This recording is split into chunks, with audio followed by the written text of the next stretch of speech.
అంటే కేవలం పిరిగ్గా ఉన్నవాడిని చూసేసి శైలిష వేసేస్తాం. ముఖ్యంగా దీంట్లో he often feels that others are insulted by him. అది శైలిష్య. he often feels that others are insulted by him. తాను ఇతరులను ఏదో అవమానించి తిని మనస్సును కష్టం కలిగించి తిని అని అనుమానం శైలిష్య వారికి. అంచేతే కొన్ని నెలలు సంవత్సరాలు ఫ్రెండ్స్ కనపడటం మానేస్తారు, పక్క బజార్ల నుంచి వెళ్ళిపోతారు. ఏదో చేశామని అనుమానం వాడికి, అవతల వాడికి. ఊరికి వస్తానని చెప్పి వెళ్ళలేదనుకోండి, లేదా ఫ్రెండ్కి చెప్పకుండా ఊరికి వెళ్ళాడు అనుకోండి, what does it mean to him? ఏముండదు, ఎవడు కేర్ చేయడు. ఇప్పుడు మీ ఫ్రెండ్ మీతో చెప్పకుండా ఊరికి వెళ్ళాడంటే చెప్పి వెళ్ళాలని సిద్ధాంతం ఉంది, భార్య భర్త వాడు ఏం కాదు కదా. అలాంటప్పుడు వాడు తర్వాత ఏడాది ఏడాదిన్నర్థం మీకు కనిపించకుండా మేనేజ్ చేస్తాడు వాడు. ఎందుకంటే మీకు చెప్పకుండా ఊరికి వెళ్ళాను, ఇంకేముంది మన మీద వీడికి ఇంప్రెషన్ పోయింది, మనం వీడికి మొహం ఇట్ట చూపిస్తామని. ఇట్లాంటి డర్టీ సైకాలజీ శైలిషియా టిపికల్. ఇంకా శైలిష్యలో గాయము పడితే మానుట చాలా కాలము పట్టును. wounds refuse to heal soon. అనగా ఇది క్యాల్కేరియా మొదలైన వాటికి చాలా మందులకు ఉన్నది కదా అని మన నాగమణి కోపడచ్చు. ఇంకా ఇంకా లక్షణాలు చెబుతాను. గాయం అయిన చోట ఏమవుతుంది? గాయం అయిన చోట మామూలుగా మిగతా డ్రగ్గుల వాళ్ళకి గ్రాన్యులేషన్ ఉండదు. అంటే షుగర్ క్రిస్టల్స్, సాల్ట్ క్రిస్టల్స్ లా కడతాయి పైన. చెక్కు కట్టడంలో క్రిస్టల్స్ ట్రాన్స్పరెంట్ గా కడతాయి శైలిషియా వాళ్ళకి. అది గ్రాన్యులేషన్ అంటే. చీము పట్టకుండా ఏ దెబ్బ దాటిపోదు. షూర్ సప్యురేషన్ ఆఫ్ ఎనీథింగ్ శైలిషియా వాళ్ళకి. చీము పట్టకుండా ఏ దెబ్బ నయం కాదు. కొంచెం గీరుకున్నా సరే ఆ మామూలు అవ్వాలి అనమాట, ఫార్మాలిటీ. పట్టిన చీము ఎలా ఉంటుంది మామూలుగా? ఈ పల్సటిల్లా చీము అయితే చక్క పెద్ద ముత్తైదులా ఉంటుంది, పసుపు ముద్దల్లే. క్యాల్కేరియా చీము అయితే ఎట్లా ఉంటుంది? చక్క తెల్లగా కొంచెం పచ్చగా ఉంటుంది. కానీ రెండింటికి టెక్స్చర్ ఎలా ఉంటుంది? అతి మృదువుగా ఉంటుంది, పిండి మెత్తని పిండిగా ఉంటుంది, అంతకంటే ఉండదు. దీనికి గ్రాన్యూల్స్, చీము నిండా సన్న సన్న రేణువులు శైలిషియాకి. ఏమండి, నయం అవుతున్నప్పుడు కూడా ఏదన్నా గాయం గాని కురుపు గాని పైన చెక్కు హెల్దీగా కట్టదు, ఏడుస్తున్నట్టు ఉసూరుమంటున్నట్టు కడుతుంది. ఎలాగా? Glossy transparent layer. Glossy transparent layer అంటే గాజు వలే పొరగట్టును. అంటే పోలిథిన్ లేయర్ ఉంటుంది చూడండి సంచులు, అలా కడుతుంది. దాని అడుగున కొంచెం కదిలించేటికి ఈ గ్రాన్యూల్స్ ఉంటాయి, పైకి లేస్తాయి. ఇది శైలిషియా లక్షణాలు. ఇంకా అరచేతులు అరకాళ్ళు చెమట పోయితుండును శైలిషియా వాళ్ళకి. Sweating of palms and soles. తర్వాత ఆ చెమట దుర్వాసన ఉండును. The sweat will have smell of corpse. ఎండిన తోళ్లు మొదలైనటువంటి గదిలోకి పెడితే వేసి వాసన ఇస్తుంది. చేతులు కాళ్ళు కూడా డ్రైగా ఎండి ఉంటాయి తోళ్లే. అంటే డ్రైగా ఉండి చెమట పోస్తుంది. అది ఆశ్చర్యం. ఇది ఒక శైలిషియాకి తప్ప ఇంకొక దానికి లేదు. ఈ లక్షణాలన్నీ ఇన్ని కలిసి ఉంటాయా? ఇందా చెప్పిన ఉండొచ్చు అంట మిగతా డ్రగ్స్ కి. ఇంకా మనిషి ఒళ్ళు టెంపరేచరు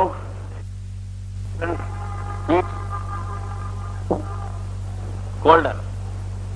కొందరికి too much profuse sweating palms and souls.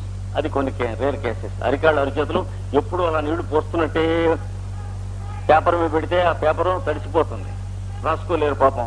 Hand కర్చీఫో ఏదో పెట్టుకు రాసుకోవాలి, లేదా బ్లాటర్ కొన్ని బ్లాటింగ్ పేపర్స్ పరీక్షల్లో వాటిలో మహా సఫర్ అవుతుంటారు. ఇది ఒక సిమ్టమ్. నెక్స్ట్ సైలీషియాలో ఇంకో సిమ్టమ్, క్రానిక్ డిసీజ్ లో often the stool is very hard. The stool is very hard.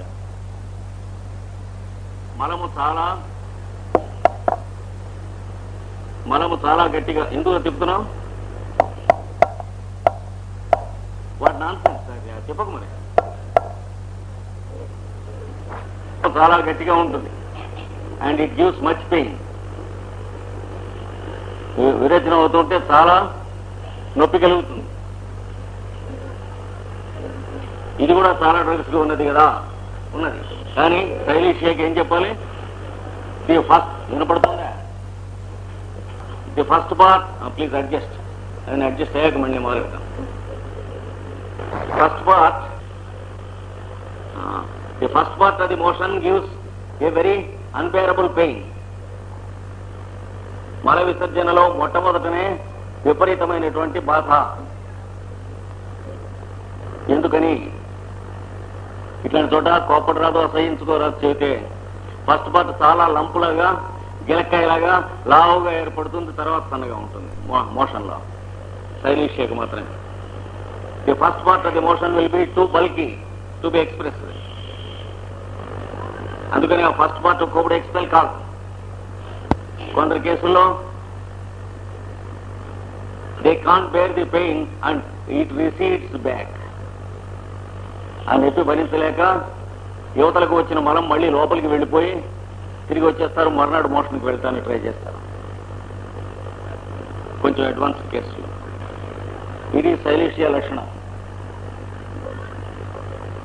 ఇంకా రెస్పాన్సిబిలిటీ ఏదైనా ఉన్నది అంటే, వాళ్ళకి రెస్పాన్సిబిలిటీ ఏదైనా ఉన్నది అంటే సామాన్యంగా సడన్ గా దే లూజ్ దేర్ కాన్ఫిడెన్స్. బాధ్యత. ఏదైనా పని ఉన్నది, పెద్ద పని పెట్టుకున్నారు అంటే నీరసించిపోతారు. They become weak. They want to avoid it. దాన్ని తప్పించుకోవడానికి ప్రయత్నం చేస్తారు. They become sick. సుస్థి చేస్తుంది. ఒకప్పుడు జ్వరం వస్తుంది, ముందు ఒక వారం 10 రోజుల ముందు జ్వరం వస్తుంది, లేదా విరేచనాలు ఎడతాయి. మంచాన పడి అమ్మయ్య తప్పింది మనకి పని అనుకుంటారు. అది silicea mentality. Especially we find students before going examination silicea వాళ్ళు, లేకపోవడం వాళ్ళు సిక్ అవుతారు. జ్వరం కానీ విరేచనాలు కానీ చాలా సదుపాయాలు. Conveniently they post phone the examination for the next year. లేదు, అది రోజు బయలుదేరబోతూ ఉండగా ఆర్ వి రెడీ అనేటప్పటికి సెన్సిటివ్ గా ఫీల్ అయ్యి భయం వేసేటువంటిది అర్జెంటీనం నైట్రికం. అంటే is afraid of his readiness. అక్కడ ఇక్కడ అలా కాదు. Is afraid of his inefficiency. తన ఆఫీస్కి వెళ్ళాక ఇంకా పని చేయలేను అని వీడు సెలవు పెట్టేస్తాడు. అంటే పొద్దున్నుంచే సెలవు పెట్టాలని ట్రై చేస్తాడు, కానీ వీడు పెడదామని అడగానే సడన్ గా విరోచన అవటం లక్షణం ఉండదు వీడికి. ఈవేళ ఇన్స్పెక్షన్కి వస్తున్నారు ఎవరన్నా ఆఫీస్కి వెళ్తే వీడు ముందు రోజు నుంచి వేస్తాడు ప్లాన్, మనకు విరోచనాలు ఎట్లా అవుతాయని. సైలీషియా వాడు, లేకపోవడం వాడు. ఆర్జెంట్ వాడు అలా కాదు, అన్ని రెడీగా ఉంటాడు. చాలా he stands on his nerves very strong. Tension మీద ఉంటుంటాడు. అదిగో వచ్చారట ఆఫీసర్ గారు అంటే లోపలికి వస్తున్నారు అంటే ఇటు పరిగెత్తాలి. సరిగ్గా టైంకి ఏడురా వీడు ఎక్కడికి వెళ్ళాడంటే ఎక్స్క్యూజ్ మీ సార్ లండన్ అండి. అది అర్జెంట్ ఉన్నట్టుగా. అంటే సరిగ్గా క్యాలిక్యులేటెడ్ గా ఆ టైంకి వాడు పరిగెత్తాల్సి వస్తుంది. అందుకని ఈ డిఫరెన్స్ వీడిది టెన్షన్ కాదు, వీడిది స్టెబిలిటీ అండ్ రిలాక్సేషన్. అర్జెంట్ కాబట్టి టెన్షన్. అది తేడా. ఇవి సైలీషియా తాలూకు ముఖ్యంగా లక్షణాలు. సైలీషియాలో కొంతమంది అడ్వాన్స్డ్ మెంటల్ స్టేజ్ ఉన్నప్పుడు ఇంకా ఫిజికల్ గా ఆర్టే సింటమ్స్ రానటువంటి వాళ్ళు. There are cases where they have resigned their jobs and went home. భార్య పిల్లలు ఉండి కూడాను ఉద్యోగాలు రిజైన్ చేసి ఇంటి దగ్గర కూర్చుని ముష్టడుక్కుని తింటూ ఉంటాం, లేదా పెళ్ళాం పిల్లలు ఉద్యోగం చేయటం, ఇలాంటి కేసులు ఉన్నాయి.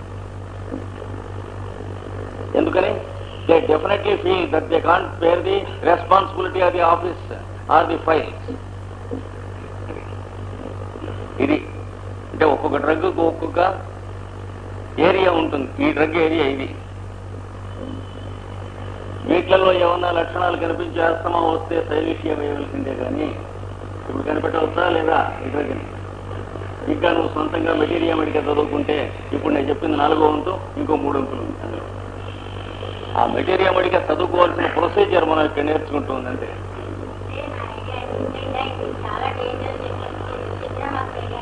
అంటే ఏం చేయాలంటే అది వరకు సైలేషియా ఆస్తమాలో చాలా మాటలు వేసిన వాడి దగ్గర నుంచి మనం కొన్ని మాటలు చూడాలి. తర్వాత ఈ కేసుకి సైలేషియా అయినా అని అడగాలి.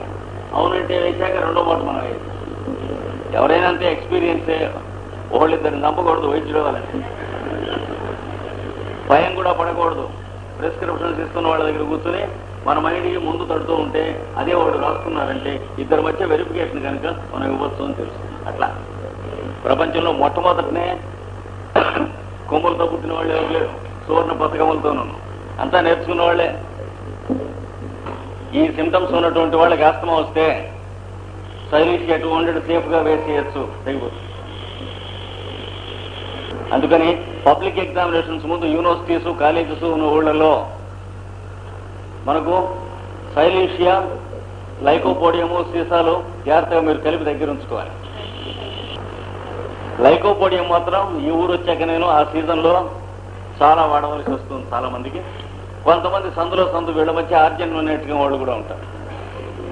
ఎగ్జామినేషన్ పోయిన స్టూడెంట్స్లో ఈ 3 కేటగిరీస్ ఉంటారు. అందులో మొదటి 2 కేటగిరీస్ ఎక్కువ మంది ఉంటారు, సైలీషియాను, లైకోపోడియం. కొంతమంది 30% ఆర్జన్ నేర్చుకున్నాం. అంటే వాడు పేపర్ దగ్గరికి వెళ్ళాక సమస్తం చదువుకుని వాడి సబ్జెక్ట్స్ అన్ని కూడా పాదాల దగ్గర శిరస్సుదాకా విరాట్ స్వరూపంలో లోపల జీర్ణం అయి ఉంటాయి. అట్లాంటిది పేపర్ ఇచ్చేటప్పటికి బ్లాంక్ బుర్ర టావల్లే ఉంటుంది, ఎందుకు పనికిరాదు. అది అర్జున్ నేర్చుకోం. వాడు తెలివిగా ఒక 5 నిమిషాలు కనుక బల్ల మీద కాగితం పెట్టి తల బల్లగానికి నిద్రపోతే అది చేయగలిగితే మళ్ళీ అన్ని జ్ఞాపకం వస్తాయి. లేచి వాడు 95%, 98% తెచ్చుకుంటాడు. ఆ 5 నిమిషాల్లో లేచిపోయి వస్తాడని చెప్పి తెలియవుతుంది. అది అర్జున్ రైట్గా వాడు. ఎవరన్నా క్వశ్చన్ వేస్తే ఆన్సర్ బొర్రలో చెడిపోతుంది.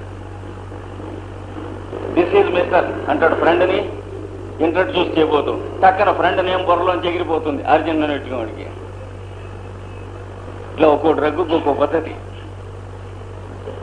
ఇప్పుడు మళ్ళీ కార్బోహైడ్రేట్స్ దగ్గరికి వద్దాం. ఇంకొక మోడాలిటీ ఇప్పుడు చెప్పినవి కాక, patient is better from discharges. శరీరమున స్రావములు కలిగినప్పుడు రోగికి బాధలు తగ్గును. అంటే ముక్కమ్మ నీళ్లు గారిపోతే తలనొప్పి తగ్గుతుంది. శుభ్రంగా ఖాళీ జీవితం అయితే జ్వరం తగ్గుతుంది. యూరినేషన్ ఫ్రీగా అయ్యి వచ్చేస్తే తలనొప్పి తగ్గిపోతుంది. ఇట్లా లేదా కొంతకాలం నుంచి పన్నుపోటు ఉంటుంది భరించలేకుండా, ఆ పన్నుపోటుకి మందిస్తే కార్బోహైడ్రేట్స్ ఇస్తే పన్నుపోటుకి ఎవరన్నా ఇస్తారా? ఎవరు? వాడితో కార్బోహైడ్రేట్ సిమ్టమ్స్ చూసి ఇస్తాం. ఇస్తే ఏమవుతుంది తెలిసిన, పన్నుపోటు తగ్గిపోయి చెవులో పోటు వస్తుంది. ఇటుతంతే అటు వచ్చినట్టు వచ్చి అంటే ఏమైంది వాడికి, ఇదివరకు చెవులో పోటు వస్తే లోపల నుంచి క్యూర్ కాలేదు, పైన పిచ్చికారు లోపల వెర్రికారు చేయించుకున్నాడు. మంది లోపల మాటేసుకుని ఉండిపోయింది. ఇప్పుడు ఏమవుతుంది, అది పట్మని చెప్పి షాంపెయిన్ సీజా అన్నట్టు తంతుంది చెవులో. అందులోంచి అలా చెవు బయలుదేరుతుంది. అమ్మ పన్ను నొప్పి తగ్గిపోయింది, బాబోయ్ చెవి నొప్పి అంటాడు. ఇంకో 2 రోజులు ఆగేటి చెవి నొప్పి కూడా తగ్గిపోతుంది. ఈ లోపల గల్లంతుగా చెవులో ఇది వేసుకోకుండా ఉంటాను. కనుక మనం కొంచెం వాడు కంప్లైంట్ ఒకటి తగ్గిందని ఇంకో కంప్లైంట్ చేసినప్పుడు మనం జాగ్రత్తగా ఉండాలి. పేషెంట్ గెంటితే వాడితో పాటు మనం కూడా గెంతకూడదు. ఆల్ఫా పెట్టాలి, తంబుల్లో పెట్టి ఇవ్వాలి. కనుక patient is always better from discharges. అది వాడు. ఇంకొక modality feverishness in evening and night. సాయంత్రం పూట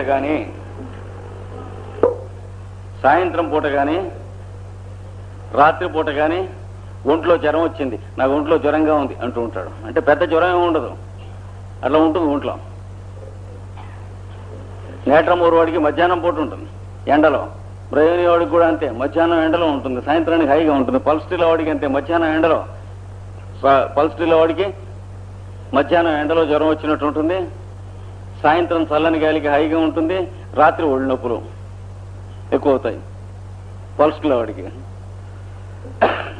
కార్బోహైడ్రేట్స్ వాడికి సాయంత్రం రాత్రిపూట చలిగా జ్వరం వచ్చినట్లు, అనగా ఏమిటి? ఏ ప్రిల్యూడ్ ఫర్ టీబీ. ఇది గుర్తుంచుకోవాలి. అంటే ట్యూబర్క్యులోసిస్ మయాజము ఉన్నటువంటి వారిలో ఇది కల్పవృక్షం వంటి ఔషధం అని గుర్తుంచుకోవాలి. నిన్న మనం చెప్పుకున్న వాటిలలో ఇది ఎక్కడికి ఫిట్ ఇన్ అవుతుందో చూసుకోవాలి. కార్బోయానిమైలిస్ పక్కకు వస్తుంది. అంటే సాయంత్రం అయ్యేటప్పటికి చలిగా జ్వరం ఉందా లేదా కొంచెం అన్నట్టుగా ఉంటుంది, కొంచెం అదే డేంజర్. శుభ్రంగా పెళ్లి 103, 104 వస్తే 2 రోజులు అది తగ్గిపోతుంది. ఇది రాదు తగ్గదు, రోజు అలా ఉంటుంది, ఉండి ముంచేస్తుంది మనిషిని. ఇది కార్బోహైడ్రేట్స్ లక్షణం. సాయంత్రం రాత్రి జ్వరం వచ్చినట్టు ఉంటుంది, పొద్దున పూట కొంత హైగా ఉన్నట్టు ఉంటుంది. ఇంకా నెక్స్ట్ మోడాలిటీ, వీడికి కొన్ని క్రేవింగ్స్ ఉన్నాయి. క్రేవింగ్స్ అంటే ఆ వస్తువు కోసం నాలుగు బీక్కుంటాం. నేట్రమూరు వాడు ఉప్పు కోసం, ఆర్జెంట్ వాడు స్వీట్స్ కోసం, వీడు కాఫీ, స్ట్రాంగ్ కాఫీ అంటే నక్స్వామి కావాళ్ళలాగా స్ట్రాంగ్ కాఫీ తీసుకొచ్చి అక్కడ పెడితే మోహన్ రంగు మారుతుంది. టిపికల్ గా ముందు చూడండి, వాడు తాగలిగినా తాగలేకపోయినా ముందు మొహం వికసిస్తుంది వాడికి కాఫీ. ఇంకా వీడు కూడా ఏదైనా ఆహార పదార్థాలు స్వీట్ గా తయారు చేసినవి కనుకుంటే, అంటే చక్కెర పొంగలి, whether it is vegetarian or non vegetarian, చక్కెర పొంగలి తయారైతే అలా చూస్తాడు అన్నమాట. వాడు మొహం అలా ఎర్రబడిపోతుంది, చాలా తినేస్తాడు వీడు కూడా స్వీట్స్, కాఫీ. ఇంకా ముఖ్యంగా యాసిడ్స్ బాగా పుల్లగా ఉన్నాయి. సెలవు అన్నాడు ఇంటి దగ్గర ఉంటే వయస్సుతో సంబంధం లేకుండా చింతపండు తెచ్చుకు తింటాడు కొందరు, కార్బోహైడ్రేట్స్. లేదా ఉప్పు అతుకుని తింటారు చింతపండులో, కొంచెం జీలకర్ర వేసుకుని. వేవిడిలాగా ఉంటుంది వాళ్ళ పద్ధతి. అనేక వాటి మీద క్రేవింగ్స్ ఉంటాయి. ఏదో ఒకటి పట్టమంటాడు. మధ్యాహ్నం ఏం చేసావన్నాడు, ఏం చేయలేదంటే కొంచెం చింతపండు పట్టమంటాడు. ఇంకా ఫ్రైస్, వేపుళ్ళు, అందులోనూ కూడా సాల్టీ స్పైసీ ఫ్రైస్, నాలుగు ఉప్పగా తగులుతూ గరగరలాడుతూ ఉన్నటువంటి స్పైసెస్ కొట్టిస్తాడు. వేపుళ్ళు అంటే అన్నం తినకుండా తినేస్తాడు. ఇంకా పెట్టి పుట్టిన వాళ్ళైతే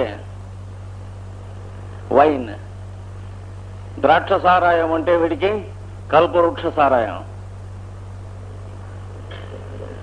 అది ఎక్కడ ఊళ్ళో ఉన్నది అంటే లాభం లేదు. కొత్త రకం వచ్చింది, 2 పట్టండి అంటాడు.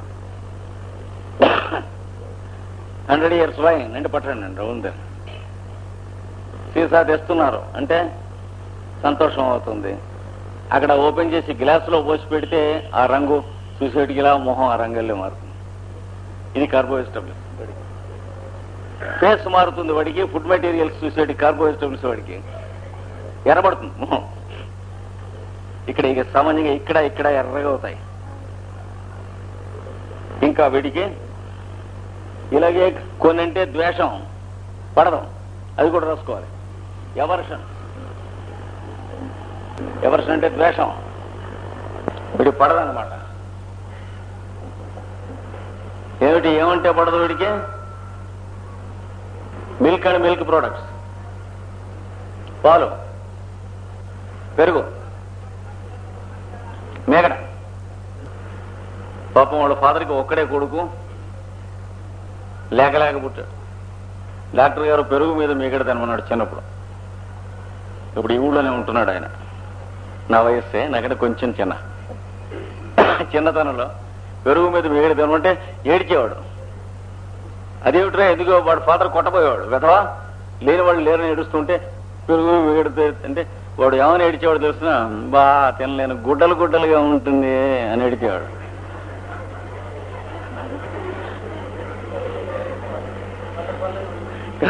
కార్బోహైడ్రేట్.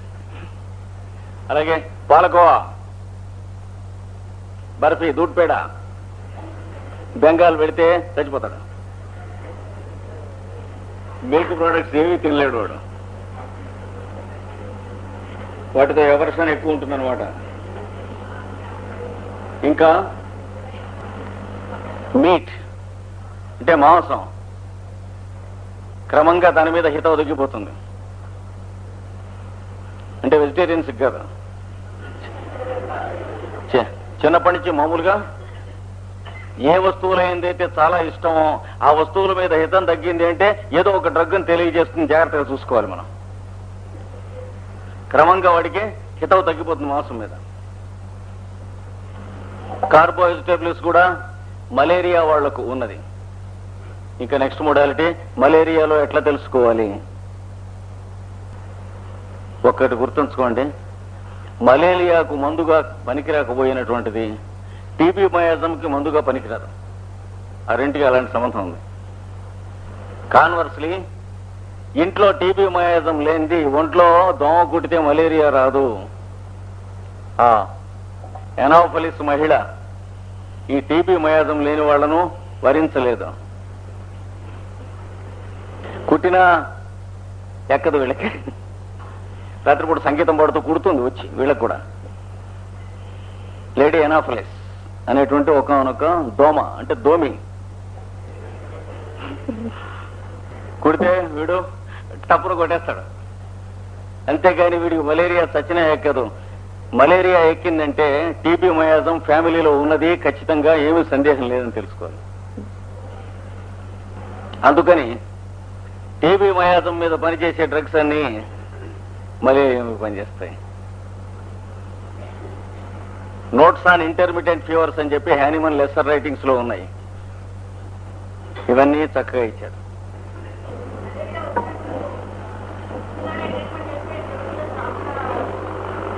వాడికి కానీ ఫ్యామిలీలో ట్యూబర్క్యులోసిస్ మయాజం లేనిది మలేరియా రాదు. మొట్టమొదటాడు బోణి కొట్టదు అది. అంతేగాని వాడికి ట్యూబర్క్యులోసిస్ రాకుండా ట్రీట్మెంట్ జరుగుతుంది. కానీ తరాల విషయం మనం మాట్లాడుతుంది. పై తరంలో ట్యూబర్క్యులోసిస్ మయాజం లేకపోతే ఏ వ్యక్తికి కూడా దోమకాటు చేత మలేరియా రాదు. అందుకనే క్వినైన్ పెద్ద పెద్ద డోసుల్లో వాడుతూ ఉంటే ఈ దోమకాటుతో వచ్చిన మలేరియా మీద వాయించేస్తూ ఉంటుంది. ఆ లోపల మయాజం అలాగే ఉంటుంది. క్వినైన్ టూ మచ్ గా వాడినందువల్ల గ్రాడ్యువల్ గా ఆ ట్యూబర్క్యులోసిస్ మయాజం పెరిగిపోయి వాడికి టీబీ కండిషన్ వస్తుంది. హార్ట్ పాల్పిటేషన్ కానీ టీబీ కానీ ఇట్లాంటి వాటిలో ఏదో ఒకటి వస్తుంది. లేదా అవి ఇవి రాకుండా అదృష్టవంతుడైతే చెవుడు వచ్చేసి మిగతా ఆగిపోతాయి. అంటే ఫిజికల్ ప్లేన్ లో కొట్టేస్తుంది. అంటే ఈ ట్రెండ్ తెలుసుకోవాలి మనం, ఎటు నుంచి ఎటు ఏ స్టెప్స్ లో కొడతాయో.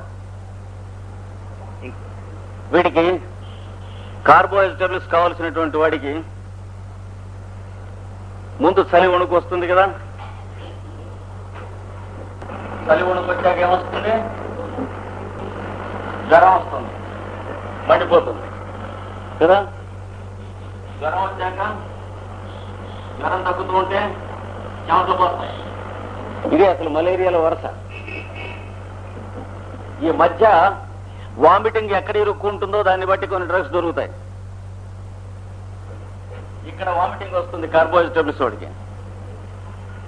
అంటే చలి వణుకొచ్చి అది తగ్గుతూ జ్వరం అందుకోబోయే ముందు బళ్ళను కక్కి జ్వరం పెరుగుతుంది. కనుక ఏమంటారంటే vomiting at the end of the chill అంటారు దీన్ని. ఒక్కొక్కప్పుడు ఆ వామిటింగ్ లో ట్రేసెస్ ఆఫ్ బ్లడ్ ఉండవచ్చు కార్బోహైడ్రేట్స్ వాడికి. రక్తపు జీరాలు పడవచ్చు. It's a confirmation of carbohydrates. ఎందుకని చెప్పుకున్నాం కదా, ఫీబుల్ హెమరేజెస్ ఈ డ్రగ్ కి ఇండికేట్ అయినాయి. ఇదొకటి. దీన్ని బట్టి మలేరియా క్యూర్ అవటమే కాకుండా కేసు అంతా కూడా క్లియర్ అయ్యే వరకు వెంటబడి మనం తరమాలి. ఈ డ్రగ్గా దీని తర్వాత ఏమన్నా మారుతుందా ఆ పేషెంట్కి? ఈ ట్యూబర్క్యులోసిస్ మయాజం వాడి క్యూర్ అయ్యే వరకు ట్రీట్మెంట్ మానకూడదు. ఎందుకంటే మలేరియా, కార్బోహైడ్రేట్స్ మలేరియా అయితే 2-3 డోసుల్లో తగ్గిపోతుంది, ఇంకా రాదు. కానీ ఒంట్లో ఉన్న మయాజంకి గుర్తు ఇది కనుక ఇదొక మోడాలిటీ గుర్తుంచుకోవాలి. నెక్స్ట్ మోడాలిటీ, కొన్ని సౌకర్యములు సదుపాయములు ఉన్నాయి. ఒక్కొక్క డ్రగ్ వాడికి కొన్ని ఫెసిలిటీస్ కూడా ఇచ్చాడు యమధర్మరాజు. వీడికి ఒక రాజయోగం, గజారోహణోత్సవం అంటే సన్మానం, ఘన సన్మానం చేసినంత సంతోషం కలుగుతుంది ఎప్పుడు? అపాన వాయువు వెళ్ళినప్పుడు. కనుక బ్రహ్మదేవుడు వీడికి అదే ఏర్పాటు చేశాడు. అంటే much relief of all sufferings when gas escapes. ఈ లక్షణాలతో హైపర్ అసిడిటీ ఉంటే టక్కన తగ్గిపోతుంది. Carbohydrates is one of the rank drugs for hyper acidity. ఈ రొటీన్ ప్రిస్క్రైబర్స్ కూడా కార్బోహైడ్రేట్స్ లెక్కలో వేసుకున్న డ్రగ్స్ లో ఒకటి ఎసిడిటీకి. ఎందుకంటే గొంతు మంట మొదలైన లక్షణాలతో కలిసి ఉన్నప్పుడు యాంటిమోనియం క్రోడం ఒకటి, చైనా ఒకటి, కార్బోహైడ్రేట్స్ ఒకటి, ఈ 3 కలిపి ఆలోచిస్తారు రొటీన్ ప్రిస్క్రైబర్స్. తర్వాత అంతేగాక వీళ్ళకి తరచుగా పెద్ద స్కేలులో, పెద్ద పన్నాలో, అంటే ఎక్స్పోర్ట్ పన్నాలో గ్యాస్ అంత ఫ్రీక్వెంట్ గా ఎస్కేప్ అవుతుంటుంది, అంతంత ఎక్కువ గ్యాస్ వీళ్ళకి. అపాన వాయువులు సుదీర్ఘముగా పోగుతుండును, అతి తరచుగా పోగుతుండును. మళ్ళీ అంటే పుష్కలం అన్నమాట. అంతకంతా వాళ్ళకి relief is presented to them. ముఖ్యంగా తెల్లవారుజామున వరుసగా జపం చేసినట్టే ఒక అష్టోత్తర శతమం, సహస్రం అలా వెళ్ళిపోతాయి. తెల్లవారుజామున అలాగా బెడ్ మీద పడుకుని ఆనందిస్తూ ఉంటాడు, వినోదిస్తూ. కార్బోహైడ్రేట్స్ చూడడం. దీంతో పాటు ఇంకొక తెల్లవారుజామున అలాగా బెడ్ మీద పడుకుని ఆనందిస్తూ ఉంటాడు, వినోదిస్తూ. కార్బోహైడ్రేట్స్ చూడడం. దీంతో పాటు ఇంకొక సౌకర్యం కూడా పెట్టాడు. ఎందుకంటే లోకములు 2 తరగతి, ఊర్ధ్వలోకములు, అధోలోకములు. వీడికి త్రేపులు కూడా అట్లాంటివి. త్రేణుపులు లేక త్రేపులు. నైజాం వైపు కడితే బ్రేవులు అంటారు. నిజాం రాష్ట్రంలోకి వెళ్ళి డిస్పెన్సరీలోకి వెడితే విలేజెస్ లోకి మొట్టమొదటి రోజుల్లో తెల్లవారుజామున పండుకుంటేనో బ్రేవులు వస్తాయి నేనా అన్నది. హౌ బ్రేవ్ షీ ఈజ్ అని బోధపడలే మొదట. బ్రేవులు ఏమిటంటే బ్రేవ్ వస్తాయి, ఏమిటంటే బ్రేవ్ అని అప్పుడు బోధపడ.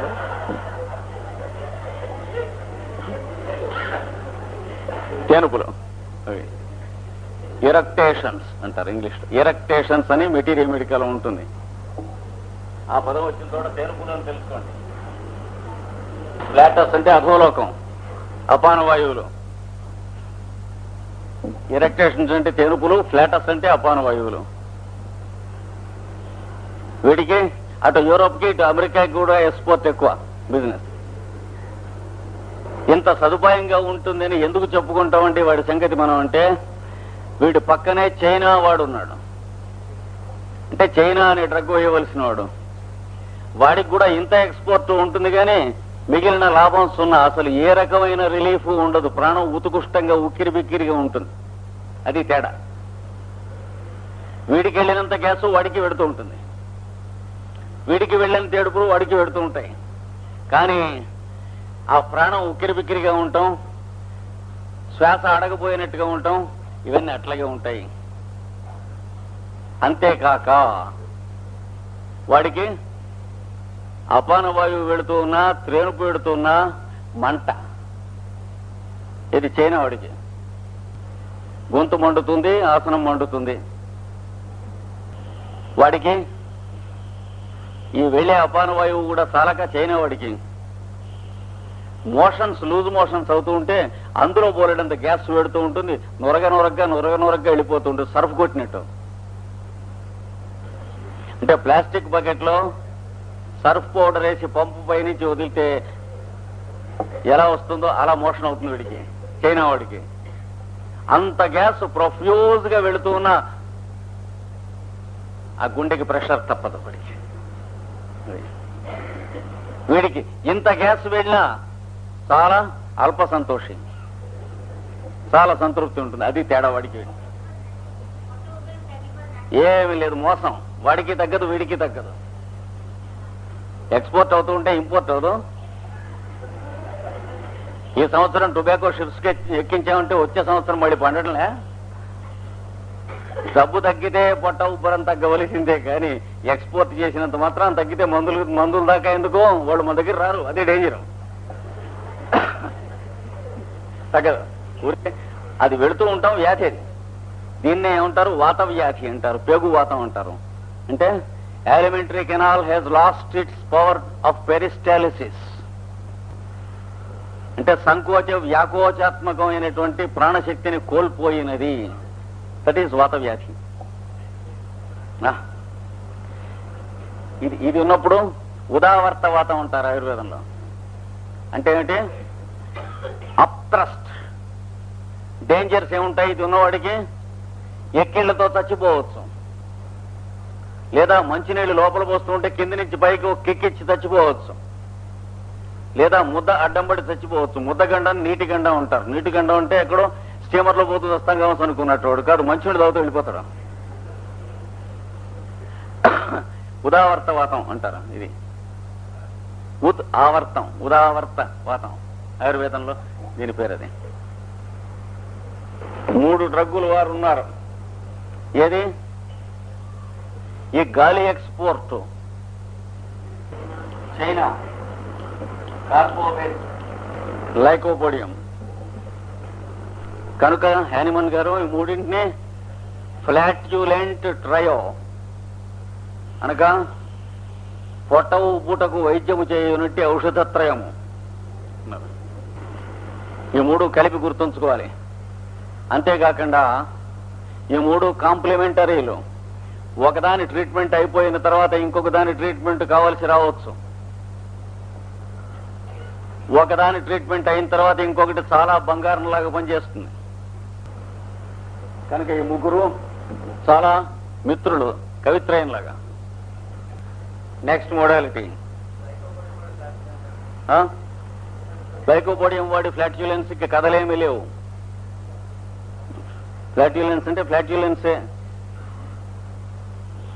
He feels suffocated, puffy. అంటే ఊపిరాడదు, ముగ్గురిగా ఉంటుంది అది.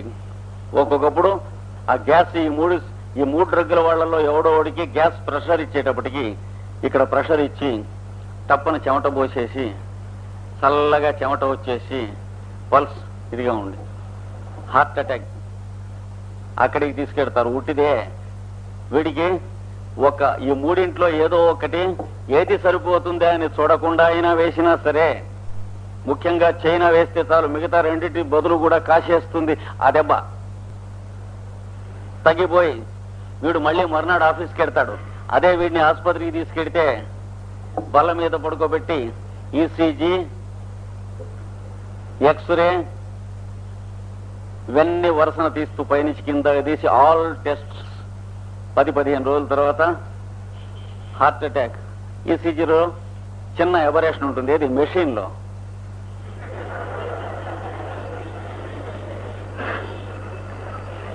లేదా వాడు ఆ రిబ్బన్ ఫిట్ చేయటంలో వాడికి ఆ డాక్టర్ గారికి ఒకప్పుడు జర్క్స్ ఉంటాయి.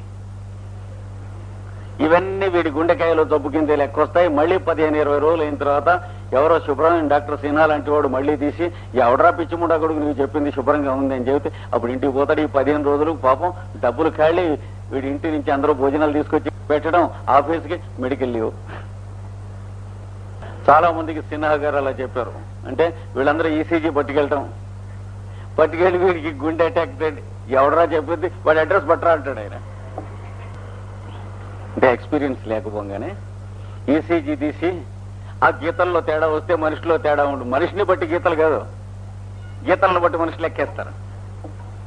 కొంచెం ఎక్స్పీరియన్స్ ఉండేటి జాగ్రత్తగా చూస్తారు. అది ఇవన్నీ కూడా ఈ 3 డ్రగ్గుల వారికి వస్తాయి. అందుకనే ఇక్కడ నొప్పిగా ఉండి, ఇక్కడ ప్రెషర్ ఇచ్చి ఆయాసంగా ఉన్నట్లుండి, ఇదంతా పట్టేసినట్లుండి, తణాయించి గాలితో నిండిపోయినట్లుండి,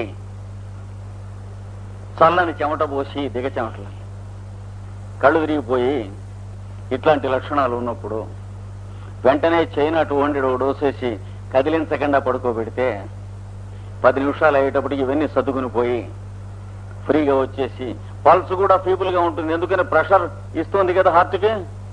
ఇప్పుడు పల్స్ చూసి ఇంట్లో హౌస్ సర్జన్ ఎవడన్నా వీళ్ళ బంధువు ఇంట్లో ఉన్నాడంటే, హౌస్ లో ఉన్నాడంటే ఆ టైం అప్పుడు పల్స్ కూడా ఫీబుల్ గా ఉంది అంటాడు. హార్ట్ ప్రెస్ చేస్తుంటే ఫీబుల్ గానే ఉంటుంది, ఏం కంగారు లేదు. 10 నిమిషాల్లో నార్మల్ కండిషన్కి వచ్చేస్తాడు. లేదా 15 రోజులు ఆపసోపాల ఇంటిల్లిపాది బాధలైనా సరే ఏదో ఒకటి సెలెక్ట్ చేస్తాం. ఇవి ఈ 3 డ్రగ్గులకి ఉన్న తమాషాలు. అంటే స్యూడో హార్ట్ అటాక్. అసలు హార్ట్ అటాక్ అనేది చాలా అబద్ధం. It is the result of a sequence of conditions. ఎందుకు చచ్చిపోయినట్టు అంటే హార్ట్ ఫెయిల్యూర్ వల్ల చచ్చిపోయినట్టు అంటారు. Most unscientific and most idiotic. చచ్చిపోయినందువల్ల హార్ట్ ఫెయిల్ అవుతుంది కానీ హార్ట్ ఫెయిల్ అయినందువల్ల చచ్చిపోవడం కొంచెం ఆలోచించి చూడాలి. ఊపిరితిత్తులు ఆగిపోయినందువల్ల చచ్చిపోయాడు సైంటిఫికేనా? ఏదైనా డ్రౌనింగ్ అది అయితే, కార్బన్ పాయిజనింగ్, గదిలోకి వెడితే అక్కడ పొగొస్తే అప్పుడు కానివి. మామూలుగా ఎందుకు చచ్చిపోయినట్టంటే పని లేక ఊపిరితిత్తులు గాలి పీల్చడం మానేశాడు, చచ్చాడు అంటాం. పిలుస్తారా? చచ్చిపోయినందువల్ల ఊపిరితిత్తులు గాలి పీల్చడం మానేస్తాయి. ఇటు నుంచి అటు కానీ అటు నుంచి ఇటు కాదు. కనుక హార్ట్ అటాక్, హార్ట్ ఫెయిల్యూర్ ఈ 2 కూడా most unscientific and most stupid terms. ఇంకో 10 ఏళ్ళు అయిన తర్వాత నవ్వుతారు, పిచ్చిముండ గొడుగులు ఏదోరు డాక్టర్స్ ఇలా అనుకునే వాళ్ళని. What ever it may be, China saves the fellows. తర్వాత కావాలంటే కార్బోహైడ్రేట్స్ కానీ లేకపోవడం కానీ ట్రీట్మెంట్ కావాలంటే ఇవ్వవచ్చు వాళ్ళకి చూసుకుని సిమ్టమ్స్. లేదా చైనాతో చైనాతోనే కంప్లీట్ గా క్యూర్ అయిపోతుంది, అది కూడా చూసుకోవచ్చు. ఇది వినపడకపోతే అది వినపడుతుంది, అది వినపడవు ఇది వినపడుతుంది. అంటే వీటి మోడాలిటీ ఇలా ఏర్పాటు చేశారు ఇవాళ. నెక్స్ట్ మోడాలిటీ, వాడు చెప్పే సెంటెన్స్ ఇలా ఉంటుంది: food remains long in the stomach. వాడి సెంటెన్స్ కానీ చాలా కరెక్ట్, వాడిదే కరెక్ట్. మనం టెక్నికల్ గాను క్లినికల్ గాను చెప్పుకున్న కరెక్ట్ కాదు. డ్రగ్ చెప్పాలంటే food remains long in the stomach అంటే ఏదన్నా తింటే కడుపులో అలా ఉండిపోతుందండి అంటాడు, ఇంకా జీర్ణం కాకుండా. ఆ ఫీలింగ్ ఇచ్చేటువంటి వాడికి 2 డ్రగ్స్. ఒకటి చైనా కార్బోహైడ్రేట్స్, రెండవది ఇందా మనం చెప్పుకున్న సైలీషియా. దానికి కూడా అంతే. పొద్దున ఇంత ఉప్మా తింటే రాత్రి దాకా ఫుడ్ రిమైన్స్ లాంగ్ అని చెప్పుకున్నాం. కడుపులో ఆహారం ఏదన్నా కొద్దిగా తీసుకున్నా సరే అది అలా ఉండిపోతుంది లోపలని చెప్పు సాయంత్రం దాకా. ఆహారం ఏదన్నా కొద్దిగా తీసుకున్నా సరే అది అలా ఉండిపోతుంది లోపలని చెప్పి సాయంత్రం దాకా. తర్వాత బికమ్స్ సవర్, లోపల పులుస్తుంది ఏది తీసుకున్నా ఆహారం. తర్వాత అండ్ బర్న్స్, లోపల మండుతుంది. బరువు తగ్గదు, తిన్నప్పుడు ఎలా ఉంటుందో అలాగే ఉంటుంది, అంతకంటే ఎక్కువ బరువుగా కూడా ఉంటుంది. లోపల పులసరం ఏర్పడి కడుపులో మంట ఏర్పడుతుంది. అలాగే గ్యాస్ ఎస్కేప్ అవుతూ ఉంటే కూడా మండుతుంది. కడుపులో గ్యాస్ తిరుగుతూ ఉన్నా కూడా ఏదో మంటతో ఏవేవో తిరుగుతున్నట్లుగా ఉంటుంది లోపల శరీరంలో. ఇవన్నీ కూడా కార్బోహైడ్రేట్స్ కి చైనాకి కామన్ గా ఉన్న సిమ్టమ్స్. చైనాలోనేమో గ్యాస్ ఎస్కేప్ అయితే రిలీఫ్ ఉండదు, కార్బోహైడ్రేట్స్ లో బాగా రిలీఫ్ ఉన్నట్లు తాత్కాలికంగా ఎప్పటికప్పుడు ఉంటుంది. ఆ తేడాలో ఇవి చూసుకోవాలి. దీని సిమిలారిటీ వల్లనే ఎసిడిటీ, పులసరం, పులిత్రేనుపులు, గొంతు మంట, తర్వాత గ్యాస్ట్రిక్ ట్రబుల్స్, ఎసిడిక్ ట్రబుల్స్, వీటన్నిటికి కూడా ఆ పై సిమ్టమ్స్ లో ఏమన్నా సరిపోయినట్లయితే ఏది మెంటల్స్ అండ్ మోడాలిటీస్ లో కార్బోహైడ్రేట్స్ ఒకటే క్యూర్ చేస్తుంది, మిగిలిన క్యూర్ చేయవు. అది చూసుకోవాలి. Next symptom. Urine contains mucus. మూత్రం పోస్తూ ఉంటే అందులో ఒక రకమైనటువంటి చీవిడి వంటి జిగట వంటి పదార్థం వెళుతూ ఉంటుంది. That indicates debility. సెక్షువల్ ఇంపార్టెన్సీలోను డెబిలిటీలోను ఈ లక్షణం ఉన్నటువంటి వాళ్ళకి కార్బోహైడ్రేట్స్ తో క్యూర్ అవుతుంది. ముఖ్యంగా ఓల్డ్ పీపుల్ యూరిన్ లో ఈ లక్షణం ఉంటే మిగిలిన కంప్లైంట్స్ ఏమున్నా కార్బోహైడ్రేట్స్ తో క్యూర్ అవుతాయి.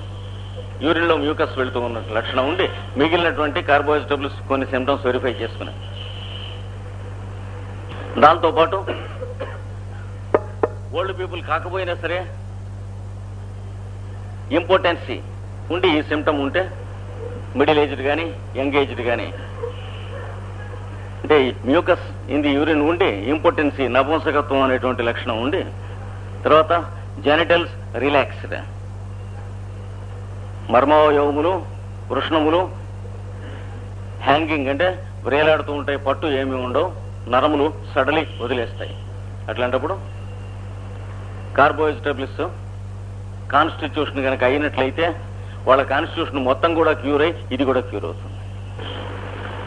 లేడీస్ లో బాలింతల్లో ఒక పర్టికులర్ సిమ్టమ్ ఉన్నప్పుడు ఈ డ్రగ్ వెంటనే ఆలోచించాలి. Suppression of milk. బాలింతలకు సడన్ గా పాలు సప్రెస్ అయిపోయి ఇంకొక లక్షణం కూడా కలిసి ఉండాలి.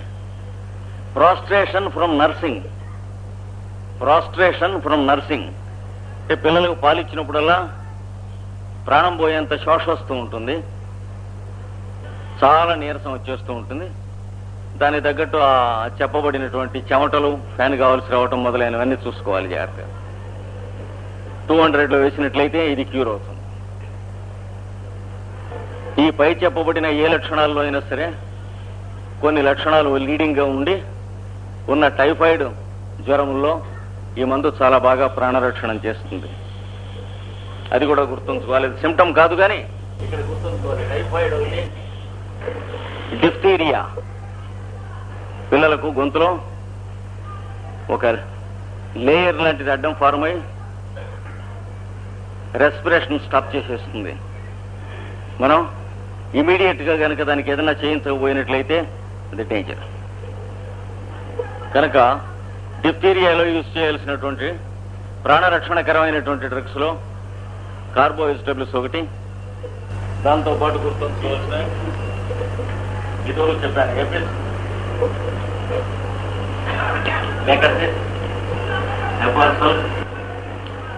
ఎకోనైట్. ఇవి ముఖ్యంగా గుర్తురావాలి. ఇంకా మిగిలిన డ్రగ్స్ చాలా కూడా ఉన్నాయి.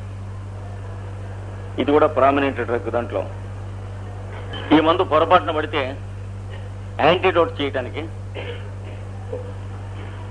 ఆర్సెనికం ఆల్బమ్ వెంటనే వేస్తే యాంటీడోట్ అవుతుంది. లేదా ప్రమాదకరమైన సిమ్టమ్స్ వచ్చినట్లయితే ఇది వేయంగానే అది యాంటీడోట్ చేయాలంటే క్యాంఫర్ 6 వేస్తే యాంటీడోట్ అయిపోతుంది వెంటనే. లేదా స్ట్రాంగ్ కాఫీ తాగిస్తే యాంటీడోట్ అవుతుంది.